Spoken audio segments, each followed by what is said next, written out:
Assalamualaikum warahmatullahi wabarakatuh. Waalaikumsalam warahmatullahi. Bismillahirrahmanirrahim. Alhamdulillahi rabbil alamin. Wassalatu wassalamu ala asrafil anbiya wal mursalin Sayyidina wa nabiyuna wa maulana Muhammadin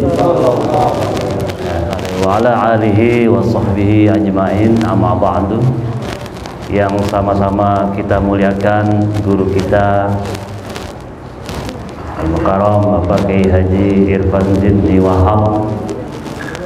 Beliau ini kawan juga, guru juga, tempat curhat juga. Sering nyusahin beliau, gitu kan. Banyakan nyusahinnya daripada bawa senangnya, gitu kan. Dan orang yang selalu memberikan pencerahan-pencerahan pada saya, dan banyak anak-anak Ansor, anak-anak NU sering berkunjung ke beliau, dan ketika kita datang penuh dengan kegundahan, penuh dengan masalah, pulangnya pasti dengan senyum karena pencerahan-pencerahan yang beliau berikan kepada kami semua, yang sama-sama juga kita hormati, kita muliakan orang tua kita, Umi Ustazah Hajah Azizah. Mudah-mudahan Allah panjangkan umurnya, selalu dijaga kesehatannya, amin ya rabbal alamin.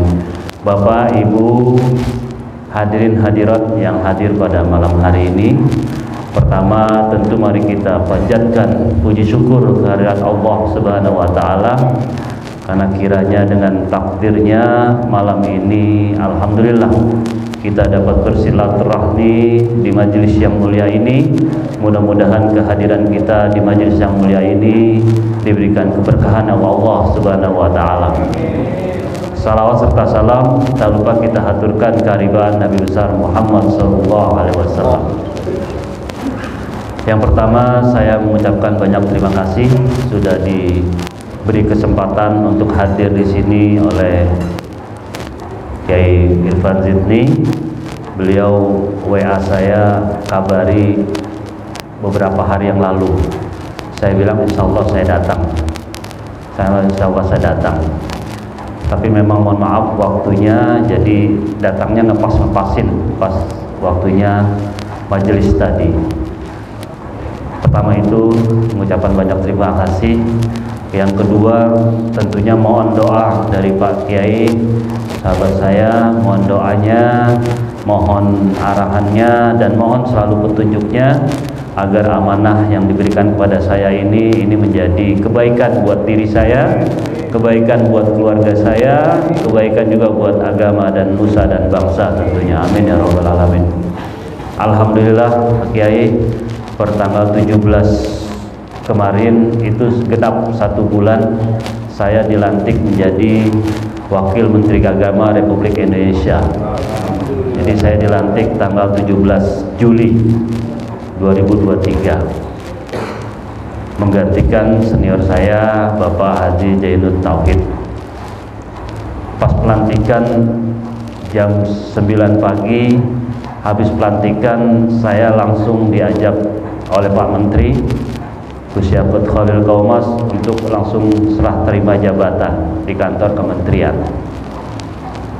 Tadinya berharap setelah sertijab itu bisa pulang ke rumah, karena alhamdulillah namanya orang Betawi keluarganya banyak ya, saudaranya banyak, apalagi aku saudara masih banyak gitu kan. Namanya orang Betawi lagi keriaan, lagi kesenangan, lagi ada kesenangan pasti. Jangankan dalam suasana senang, dalam suasana duka aja pasti ada selamatannya, tahlilannya, ritualnya lah, kurang lebih seperti itu. Akhirnya sudah disiapkan segala macam, tapi oleh Pak Menteri saya langsung ditugaskan, ibu langsung ditugaskan ke Lamongan. Waktu itu ada penutupan musabaqah tilawatil kutub, lomba pembacaan kitab kuning bagi para santri-santri yang ada di Republik ini.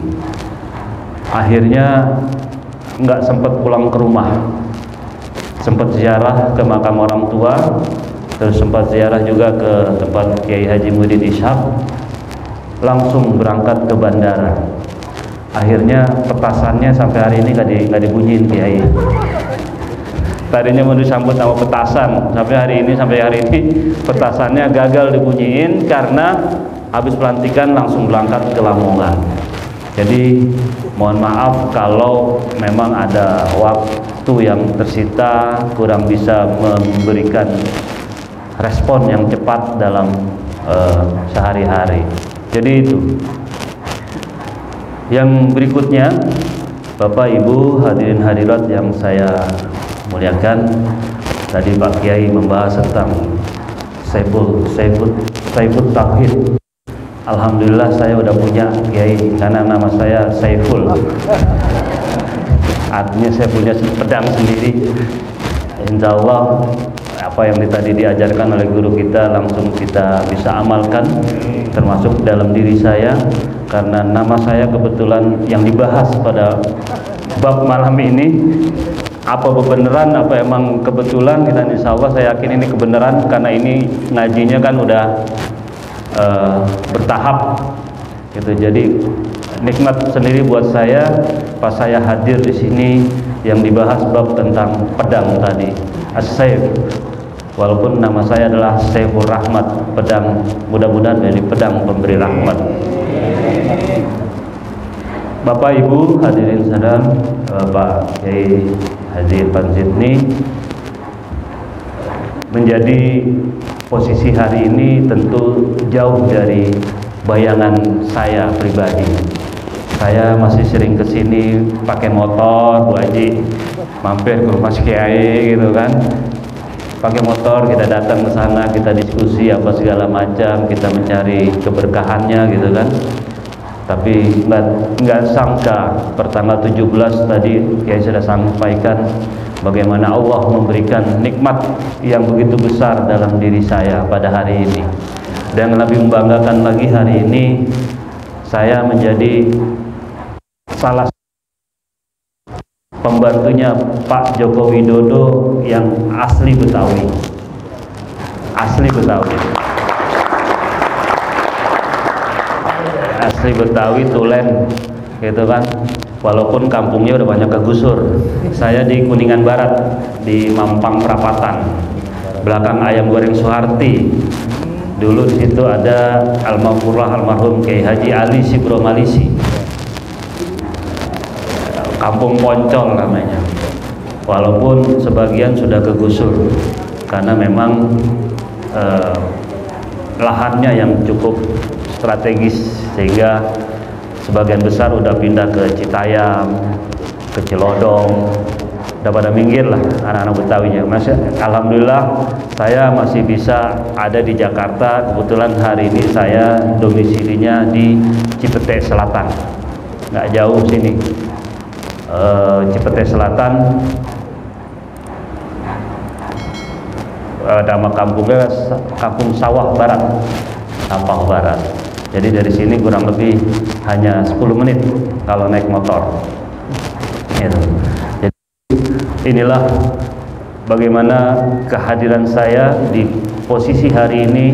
Ini mudah-mudahan bisa membanggakan orang-orang Betawi sebagai tuan rumah di Republik ini yang sebentar lagi ibu kotanya mau pindah ke Kalimantan. Tapi kalau saya, ini pendapat pribadi, kalau saya sih insya Allah Jakarta ini, Betawi ini tanahnya wali, tanahnya yang dibesarkan oleh para wali-wali. Udah berapa kali pindah, balik lagi tuh ibu kota ya. Sempat pindah ke Jogja, balik lagi ke Jakarta, pindah ke Padang, balik lagi ke Jakarta gitu kan. Tapi nggak tahu tahun depan, mudah-mudahan apa yang direncanakan pemerintah ini kita doakan mudah-mudahan sukses, karena ini adalah legasi kebijakan yang akan ditinggalkan oleh Presiden Jokowi. Ini mudah-mudahan menjadi sebuah kebijakan yang membawa manfaat dan kebaikan buat kita semua. Bapak Ibu hadirin hadirat yang saya muliakan, saya selain Wakil Menteri Agama juga sebagai Ketua DPW P3 DKI Jakarta. P3 tahu ya Bu ya, nggak usah saya jelasin karena bukan pada tempatnya. Tapi yang menarik hari ini Kiai, yang menarik hari ini baru kali ini kejadian sekelas ketua DPW yang wilayahnya hanya provinsi tapi diberikan kesempatan oleh ketua umum untuk menjadi wakil menteri agama. Baru kali ini. Selama P3 ada, belum pernah ada ketua DPW itu jadi pejabat nasional ya, pejabat nasional. Dalam hal ini wakil menteri agama ataupun yang lain. Baru kali ini. Dan insya Allah ini tidak akan terulang dalam 100 tahun kemudian kayaknya. Karena apa? Ini kalau melihat tingkatannya harusnya nggak mungkin. Saya yang hanya ketua DPW, yang lokalnya hanya tingkat TKI, tapi diberikan amanah tingkat nasional. Ya, kalau bukan karena berkahnya Kiai, kalau bukan karena berkahnya kita berkhidmat pada organisasi yang saya jalani, yaitu Pemuda Ansor dan Nahdlatul Ulama, mungkin belum sampai saat ini belum seperti ini nikmat yang saya terima. Alhamdulillah di Kementerian Agama, Bapak Ibu, sahabat-sahabat semua, Kiai, menterinya Ketua Umum Gerakan Pemuda Ansor, wakil menterinya Wakil Ketua Pimpinan Pusat Gerakan Pemuda Ansor. Dan ini tidak akan pernah terulang juga dalam 100 tahun kemudian. Menterinya anak Ansor, wakil menterinya anak Ansor. Dan ini tentu juga bukan hal yang tiba-tiba, pasti ini sudah kehendak Allah, sudah seizin dan takdirnya daripada Allah Subhanahu wa taala. Ketika saya menjadi pimpinan pusat, kebetulan saya juga di pimpinan pusat mendampingi ketua umum Gus Yakut sebagai ketua umum Ansor, saya selaku wakil ketua Gerakan Pemuda Ansor. Dan di saat saya berada di pucuk pimpinan tersebut juga Allah takdirkan saya mendampingi Gus Yakut yang sebagai Menteri Agama menjadi wakil Menteri Agamanya. Alhamdulillah, tentunya ini adalah karunia dan tentunya nikmat yang tidak dapat saya ngimpinya aja nggak berani ngimpinya. Tadinya ngimpinya aja nggak berani. Tapi hari ini bangunlah optimisme, wabil khusus nih saudara-saudara saya yang dari anak-anak Betawi, yang anak-anak muda, teruslah. Karena ternyata mimpi itu adalah sebuah takdir yang coba kita bicarakan kepada Allah Subhanahu wa taala, Tuhan yang Maha Kuasa. Ketika kita punya mimpi, artinya kita punya keinginan, dan tempat meminta semua keinginan itu hanyalah kepada Allah Subhanahu wa taala. Bapak Ibu hadirin hadirat yang saya muliakan, tentunya yang namanya wakil, kalau dalam bahasa Jawa Kiai, wakil itu hanya awak dan sikil, hanya badan dan kaki, tidak punya kepala, tidak punya tangan. Iya, yang namanya wakil ya badal, hanya pengganti saja.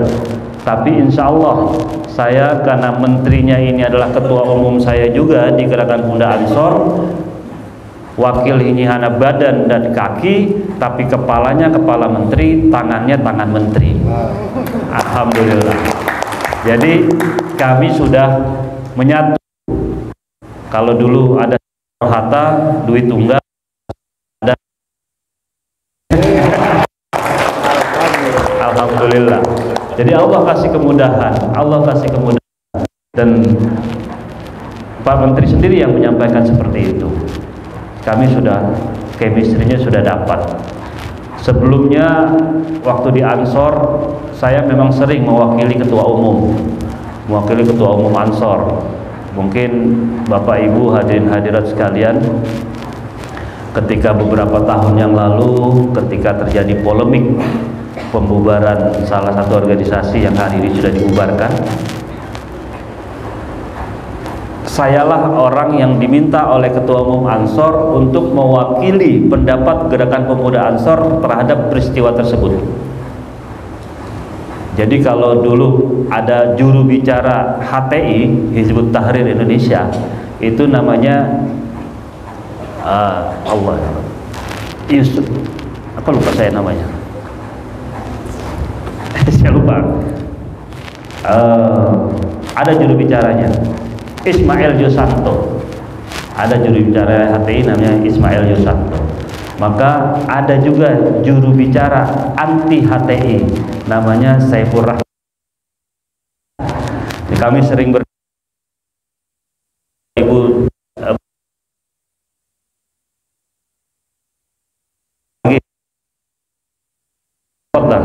mau ngapain aja pasti pasang status, pasti update gitu kan. Po Alfa gara-gara ngerutuin suami aja Bu, hari ini punya rumah mewah, punya mobil banyak gitu. Itu gara-gara ngerutuin suami, itu bukan doain itu. Gimana kalau doain itu kan? Nah, saat itu saya diminta oleh Ketua Umum untuk mewakili Ansor dalam diskusi-diskusi di ruang publik. Saya tidak pernah membayangkan bahwa tugas-tugas seperti itu akhirnya terbawa juga pada hari ini. Saya saat ini, mohon maaf Kiai, kebetulan dan sangat saya syukuri, saya langsung berkesempatan bisa hadir pada malam hari ini. Alhamdulillah, beliau WA baru beberapa hari yang lalu. Saya berharap mudah-mudahan saya tidak ditugaskan menteri keluar kota. Saya berharap dan saya bilang ke Kiai saya insya Allah hadir, kecuali menteri nugasin keluar kota gitu kan. Dan alhamdulillah saya hari ini hanya ditugaskan di Jakarta saja. Tadi terakhir saya menghadiri hari ulang tahun konstitusi di gedung MPR RI tadi sampai jam 4 bersama Pak Presiden, terus lanjut ke Raden Saleh, ada acara di Menteng, dan lalu kita bertemu pada malam hari ini. Karena apa Bapak Ibu hadirin hadirat sekalian, semua tugas-tugas, semua undangan-undangan yang diberikan kepada Pak Menteri hari ini alhamdulillah selalu didisposisikan ke saya, selalu diberikan ke saya. Dalam waktu 1 bulan ini alhamdulillah saya udah bisa keliling Indonesia Kiai. Dalam waktu sebulan ini kita sudah bisa keliling ke Indonesia. Karena apa? Karena memang mewakili Pak Menteri untuk hadir di event-event tertentu ataupun memang undangan-undangan dari daerah-daerah gitu loh. Yang berikutnya Bapak Ibu, saya ingin berpesan pada malam hari ini juga. Tadi saya sudah bilang, saya sampaikan bahwa saya ini anak Betawi asli. Betawi asli, Tulen, Mampang Perapatan sana. Orang Betawi adalah orang yang sangat adaptif, orang yang gampang nerima pendatang baru, nerima pendapat baru, nerima orang-orang baru dan sebagainya. Makanya kultur atau budaya asli orang Betawi itu sebenarnya open orangnya, terbuka orangnya gitu kan. Salah satu yang paling kita sering, dan ini menjadi pengalaman saya pribadi, bagaimana orang-orang Betawi juga moderat, tengah-tengah dalam bersikap, dalam bertindak, selalu mengutamakan sebuah jalinan silaturahmi tentunya. Bahkan dulu waktu saya kecil, mungkin juga Bapak Ibu kecil, tidak pernah orang tua kita itu nyuruh sholat, nggak pernah. Yang saya dengar nyuruh baba atau mak kita nyuruhnya sembahyang. Ya betul ya Bu ya? Nggak pernah nyuruh sholat, tapi nyuruhnya sembahyang. Saya bukan ingin membandingkan dua kata ini, tapi ingin saya sampaikan di malam ini, di majelis ini adalah bagaimana orang-orang tua kita itu mampu beradaptasi, mampu menerima sebuah perubahan-perubahan pada masa lalu. Ketika Islam ini disebarkan dan masuk ke tanah Jakarta, ke tanah Betawi, saya yakin dulu juga orang-orang tua kita masih belum ada, mereka berbondong-bondong, tapi budaya lamanya, budaya-budaya yang baiknya itu tetap dipakai. Maka salah satunya adalah kosakata tentang sembahyang. Makanya film Sidul itu lagunya, aduh sialan, Sidul anak Betawi asli, kerjaannya sembahyang mengaji, bukan sholat mengaji. Ini adalah sebuah sikap orang Betawi yang moderat, yang mampu menerima sebuah kondisi-kondisi yang memang sudah berlaku sebelumnya, dan itu diadopsi menjadi sebuah kosakata. Ini nilai kecil sebenarnya dari sebuah kata sembahyang. Ini mengajarkan kepada kita bahwa orang-orang Betawi itu moderat, orang-orang Betawi itu toleransi, orang-orang Betawi itu mampu beradaptasi. Dan orang-orang Betawi juga bisa marah tentunya ketika ada hal-hal prinsip yang diganggu tentunya. Itu sih manusiawi. Tapi dari semua itu yang saya ingin tegaskan hari ini, tadi disampaikan oleh Kiai, hari ini yang paling bahaya adalah jari kita, Bu. Hari ini yang paling menjadi pedang bermata dua, pisau bermata dua adalah telunjuk kita, Bu. Salah dikit aja ngetik, salah dikit aja masang foto, salah dikit aja komentar, itu hari ini bisa membawa kita kepada permasalahan hukum. Maka bijaklah dalam menggunakan sosial media hari ini. Sosial media nggak bisa kita hindarkan hari ini. Kemajuan zaman dan peradaban adalah sebuah sunatullah, tidak bisa kita tolak. Tapi jangan juga ini menjadi mudarat buat kita. Ibu-ibu hati-hati nih, Bu. Dikit saja ibu-ibu masang status itu bisa kena pasal, Bu. Bisa masuk penjara, Bu. Gara-gara satu tangan doang, satu jari doang itu. Jadi tadi benar ini katakan Kiai, harus mampu. Ketika kita ingin membuka tadi cadar kita, membuka tudung kita, kita harus mampu dalam hati kita ini menerjemahkan bahwa ada Allah di dalam diri kita. Jadi setiap langkah, setiap gerak tangan kita ini insya Allah akan dilindungi oleh Allah Subhanahu wa Ta'ala. Amin ya Rabbal Alamin. Dan berikutnya tentunya di pertemuan ini saya mohon doa khususnya dari Kiai Haji Irfan Zidni Wahab.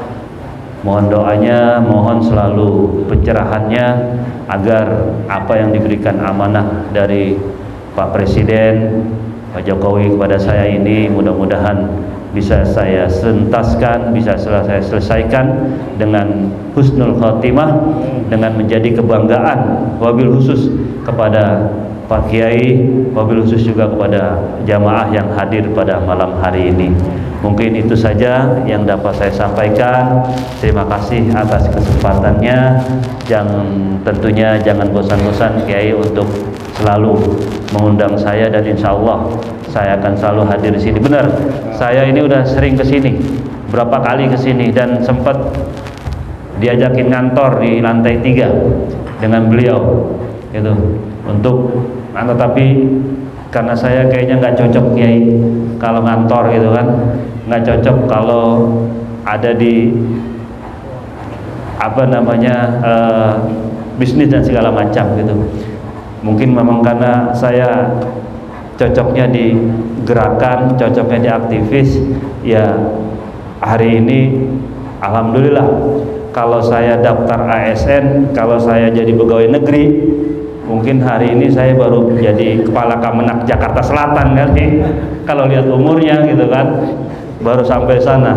Tapi karena saya nggak ngambil ASN, nggak jadi pegawai negeri, nggak jadi bisnismen, jadinya aktivis, tahu-tahu Allah taruh saya di Wakil Menteri Agama. Ya tentunya ini adalah sudah menjadi takdir Allah, sudah menjadi ketentuan Allah. Tinggal saya saja mohon doanya Kiai, mohon selalu arahannya, mudah-mudahan ini terjaga dan husnul khotimah dalam menyumbang amanah ini, amin ya rabbal alamin. Itu saja yang dapat saya sampaikan. Mohon maaf kalau ada kata-kata salah, kehilapan dan kekurang pantasan saya hadir pada malam hari ini. Saya akhiri, wallahu muwaffiq ila aqwamit thoriq. Wassalamualaikum warahmatullahi wabarakatuh.